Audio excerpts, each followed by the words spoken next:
बंदी छोड़ सतगुरु रामपाल जी महाराज की जय हो। सत साहिब भगत जी। मैं रामोताल दास शाहजहाँपुर यूपी से बोल रहा हूँ। भगत जी, वैसे दास को कोई शंका तो है नहीं, जब से परमात्मा ने सत्सेवक बनाया है तब से भगत जी कोई शंका तो है नहीं, कोई डाउट है नहीं। लेकिन भगत जी,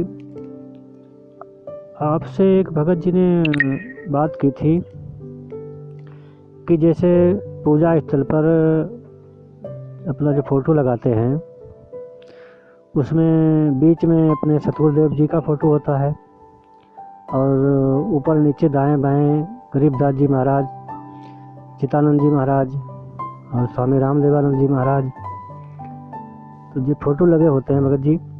तो उस भगत जी ने कहा था कि क्यों ना इन फ़ोटोओं को हटा करके एक ही अपने सतगुरुदेव जी का फ़ोटो लगाएं, क्योंकि ये सब हैं तो एक ही आत्मा, परमात्मा के स्वरूप है।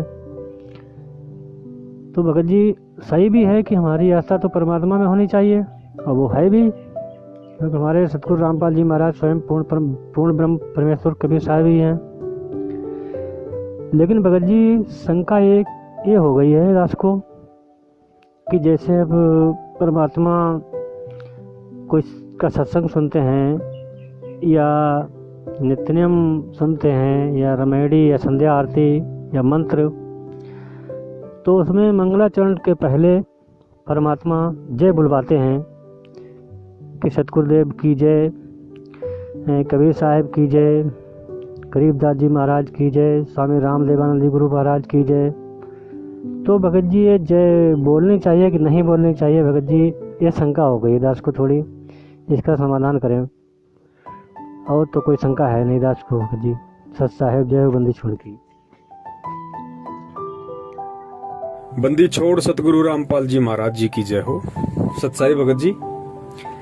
देखिए भगत जी, शंका होना कोई बड़ी बात नहीं है। जब तक हम परमेश्वर के ज्ञान को अच्छी तरह से नहीं समझ पाते हैं और उतना नहीं समझ पाते हैं जितना हमें पर्याप्त है, तब तक शंका होना स्वाभाविक सी बात है। आपने जो बात कही वो आप अपनी जगह बिल्कुल सही है, लेकिन भगत जी, ये परमात्मा का बनाया हुआ विधान है। ये आरतियां, ये जयकारे, ये सब कुछ परमेश्वर का बनाया हुआ है, सतगुरु रामपाल जी महाराज जी का। तो हम इसको चेंज करने वाले कौन होते हैं भगत जी? हम इसको चेंज नहीं कर सकते। लेकिन जो भगत उस अवस्था को, जो भक्ति की अवस्था है, जो उस अवस्था को पार कर जाएगा, फिर उसके लिए वो चीजें बाध्य नहीं होती है, क्योंकि उसको पता चल जाता है कि वास्तव में सच्चाई क्या है, हकीकत क्या है।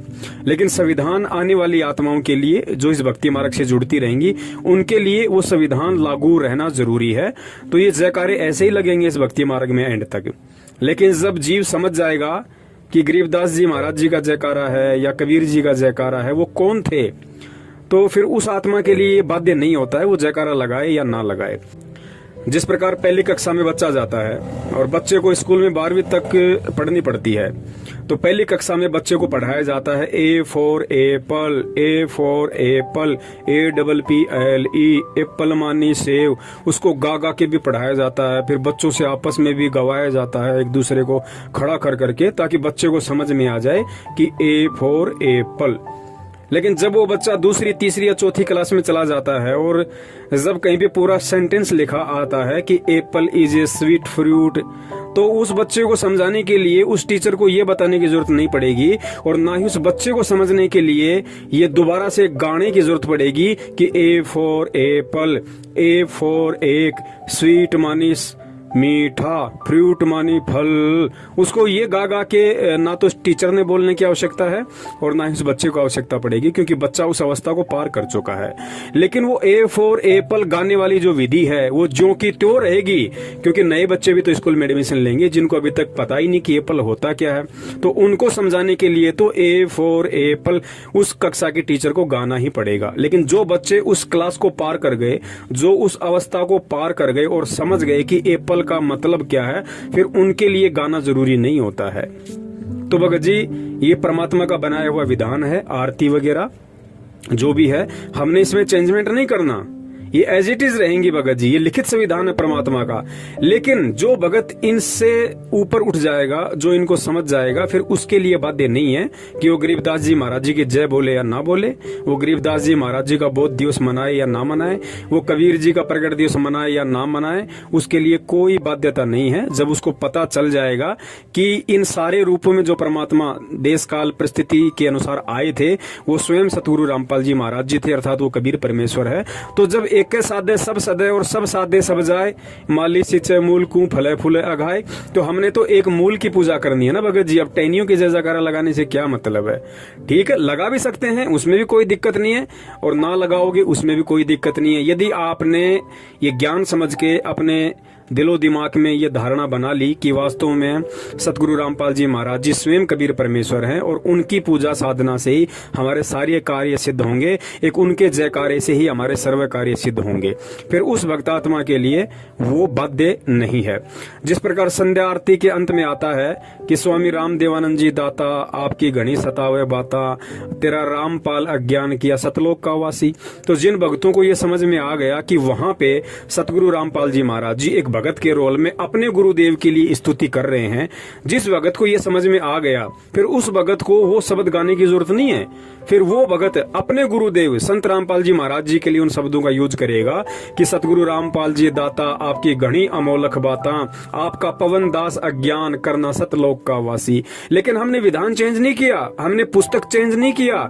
जो आरती में लिखा हुआ है, जो भक्ति बोध में लिखा हुआ है, हम उसको चेंज नहीं कर सकते, क्योंकि हमें अगर वो चीज समझ में आ गई कि हमने उस जगह किनका नाम लेना है और किसको अज्ञानी कह के संबोधित करना है, वो हमारे लिए है, हमने फिर वो शब्द यूज नहीं करने।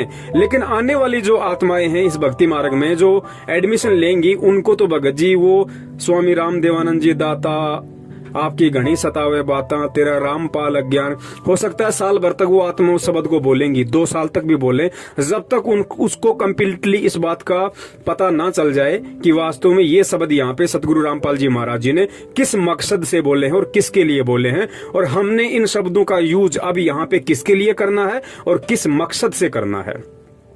तो वर्तमान में थोड़ी देरी लग रही है भक्तों को समझने में, लेकिन आज वर्तमान में जो भगत भाई बहन केवल अपने गुरुदेव का वहां पे शब्द यूज ना करके अपना शब्द यूज कर रहे हैं कि आपका पवन दास अज्ञान करना सतलोक का वासी, तो आने वाले समय में जब ये वीडियो समाज में जाएंगे, प्रसारित होंगे, तो भगत जी शुरू से ही आत्मा उन आरतियों में केवल अपने ही गुरुदेव का शब्द यूज करेंगी कि सतगुरु रामपाल जी दाता आपकी घनी अमोलक बाता, आपका पवन दास अज्ञान करना सतलोक का वासी। जैसे दास बोलेगा तो अपना पवन दास का नाम लेगा, और आप बोलोगे तो आप बोलोगे कि आपका राम अवतार अज्ञान करना सतलोक का वासी। लेकिन ये चेंज नहीं होगा भगत जी, ये लिखित संविधान है, ऐसा ही चलेगा। लेकिन जो आत्माएं इसको समझ जाएंगी, फिर वो आत्मा वहां पे उन शब्दों का यूज नहीं करेंगी। तो इसी प्रकार जैसे परमेश्वर आरती में सत्संग में बोलते हैं कि भाई बोलो सतगुरुदेव जी की जय, तो सबसे पहले परमात्मा सतगुरुदेव की जय बोल रहे हैं, तो सतगुरु सबसे बड़ा हुआ ना। उसके बाद कबीर जी का नंबर आता है। आप सुबह का नित्य नियम देखोगे तो उसमें क्या है, सतगुरुदेव की जय, बंदी छोड़ कबीर साहिब की जय, बंदी छोड़ गरीबदास जी महाराज की जय, स्वामी राम देवानंद जी महाराज की जय, बंदी छोड़ सतगुरु रामपाल जी महाराज की जय। तो गुरु जी का नाम तो हम तीसरे नंबर पे लेते हैं आज। क्यों? क्योंकि हमें पता नहीं कि गुरु जी हैं कौन, और जब पता चल जाएगा कि गुरु बड़े हैं गोविंद से, यानी कबीर से बड़ा है गुरु, और मन में देख विचार हरि सुमरे सो रह गए, गुरु बजे होए पार, तो भगत जी फिर हम सबसे पहले किसका नाम लेंगे? बोलो सतगुरुदेव की जय, बंदी छोड़ सतगुरु रामपाल जी महाराज की जय। उसके बाद यदि आप कबीर जी जो परमात्मा का एक भिन्न स्वरूप था, गरीबदास जी महाराज जी जो उनका एक भिन्न स्वरूप था, आप चाहें तो उसका भी नाम ले सकते हैं, ना चाहें तो कोई बड़ी बात नहीं, इसमें आपको कोई हानि कोई नुकसान नहीं है।